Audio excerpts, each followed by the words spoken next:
Rite asali lokola basalo ya boyezo ba kosala. Rite a laissé les serviteurs devant travailler. Il a dit que basali boso kosala. Parce que c'est eux qui étaient ouvriers. Po ba wa to basali. Mais pendant que les serviteurs travaillaient devant, Tango que basala kosala. Rite venait derrière les serviteurs. Ya ko na sima basala. La Bible dit, Bible lobi. elle clamait. Yeye azalaki kolokota. Oyo azalaki kokwea kotika wana koswa yango Il akobonga. restait des serviteurs. Oyo azalaki kotika basala. C'est ce qu'elle prenait. Ye azalaki koswa yango. C'est ce qu'elle prenait. Azalaki kozwaka yango. Mais à la fin de la journée, Mbe na suka yango.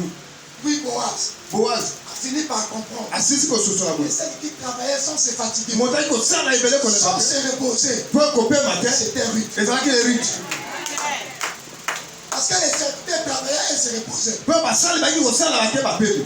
Comme le maître est arrivé pour observer, Ntango mokonzi aye mpo na tala. depuis le matin qu'elle a commencé à travailler, Wuta ntongo oyo bazalaki kosala. jusqu'au coucher du soleil, Kino na poko. elle continue à travailler. Abali kosala akosala kaka. Vous voyez, elle a battu le souffle, maman.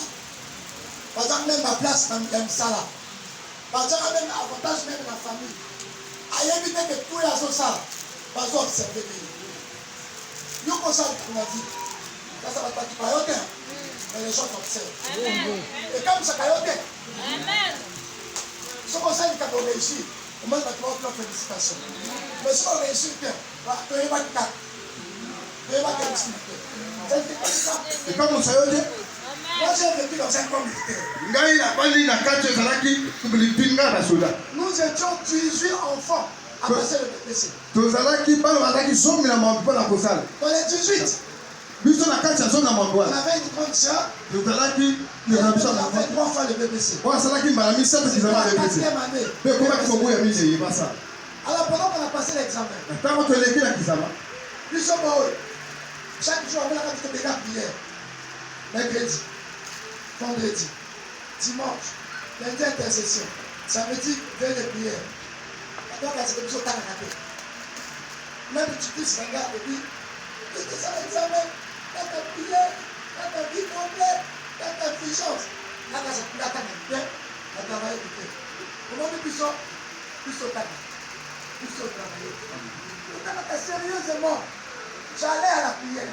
Avant l'heure de la prière, j'avais mon cahier. Avant l'heure d'intercession, je vais dans mon coin.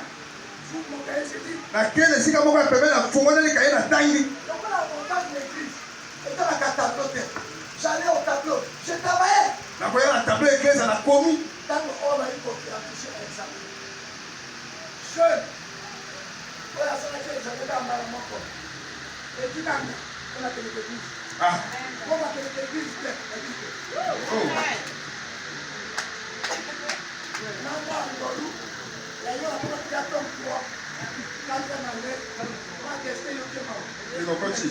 Amen.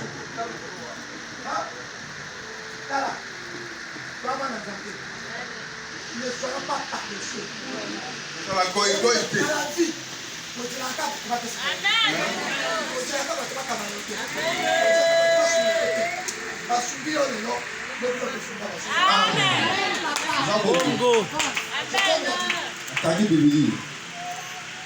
Pierre a dit dans le livre de Paul, dit dans le livre de Timothée. Paul alobi na buku na Timothée boye. Ce que tu as appris de moi, Oyo yekoli epai na ngai. dis-le à d'autres Loba mwa baninga mpe. qui à leur tour Mpe na ntango na bango mpe. diront aussi à d'autres. Mpe bango mpe balakisa mpe baninga mosusu. Bienvenue dans le Seigneur. Baninga ye kati na kolo. Nous ne voulons plus d'un peuple Tolingi te ekolo oyo ya nzambe. qui va ressembler à des masses profanes. Oyo bazali bato bazali lolenge ya malamu Parce te. que dans l'église de Dieu, Po eklise ya nzambe il y a trop de gros bébés. ezali na babebe ya mikolo. Un bébé, attendre la paix, attendre le matin, mais assis, ça sale mon Kabidi. Kaka esika moko wana. On dit que tu as le pas Mikolo. Avant de dire le pas Mikolo. Okolo. Mais avant de le pas la bébé. Ah. On suspect. On suspect. Quand il dit bateau, on va faire reculer pour ça la dynamique. Amen. Le Saint-Esprit, il y a une promesse qui est apôtre. Il y a une promesse dans la pasteur. Mais il est dit, dans les derniers jours, dit Dieu, je répondrai de mon esprit. C'est la parole de Dieu. Toutes les chairs, Amen. vos fils et vos filles prophétiseront. Amen. Vos jeunes gens auront des visions. Et vos veillards, des anges. C'est la parole de Dieu. Ils sont intercession. La l'habitude. Bon. Vous êtes les jeunes gens. Vous serez un peu prêts pour voir un peu de musique. Mais nous, on fait prophétiser. Amen. Nous devons avancer dans le Seigneur. L'Église de Dieu, L'église en ça. nous avons besoin du Saint-Esprit. Pour ça, on dit mon sang. Comment dit? L'événement de ça m'a mis hier. Mais tout ça a conscience. Pour renouveler, la quantité va devenir. Avant 2018, la porte a fait un malade. La porte nous a donné un message. Prophétiser. Personne annonce. Alors puis, maintenant, à Brazzaville, on a beaucoup de sang à l'érosion, à Maï, dans le sud de Brazzaville, Maï, on a beaucoup de sang. Dans ce moment, on a un single qui l'a fait. Dans ce moment, on a un personne qui l'a fait. Alors puis, un peu partout dans le monde, il y aura des inondations.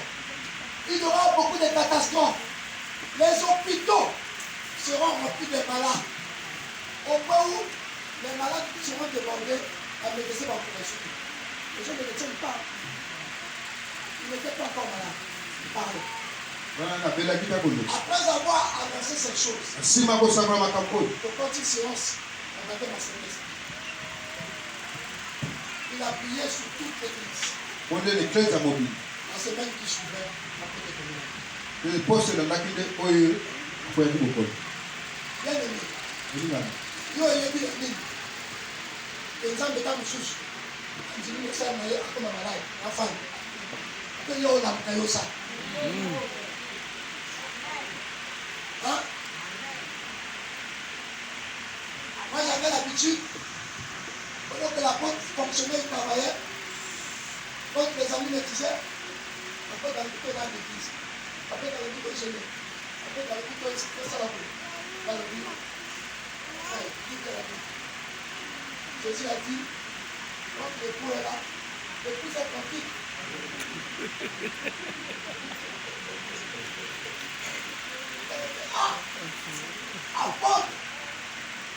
En bonne santé, elle est gênée.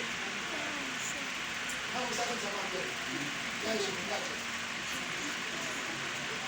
Et quand vous y avez, on va prendre une flèche. Hein? Imaginez un peu. Et à New York, et à la Brazzaville, et à la Pointe-Noire, et à la Nicolas, et à la Sonda. Nous avons perdu combien de gens dans l'église? Entre 2018 à 2025. Et ils étaient en bonne santé. C'est la porte qui était malade. Et par rapport à ta bonne santé, à qui ça m'a fait? On t'a malade. L'avertissement. Et nous aurons la Saint-Esprit. Tu comprendras les choses que les hommes de la chair ne peuvent pas. Bongo. Amen. Je vous dis. Parce que le Saint-Esprit, Jésus a dit, quand il viendra, il nous enseignera toutes choses. Il va nous annoncer les choses à venir.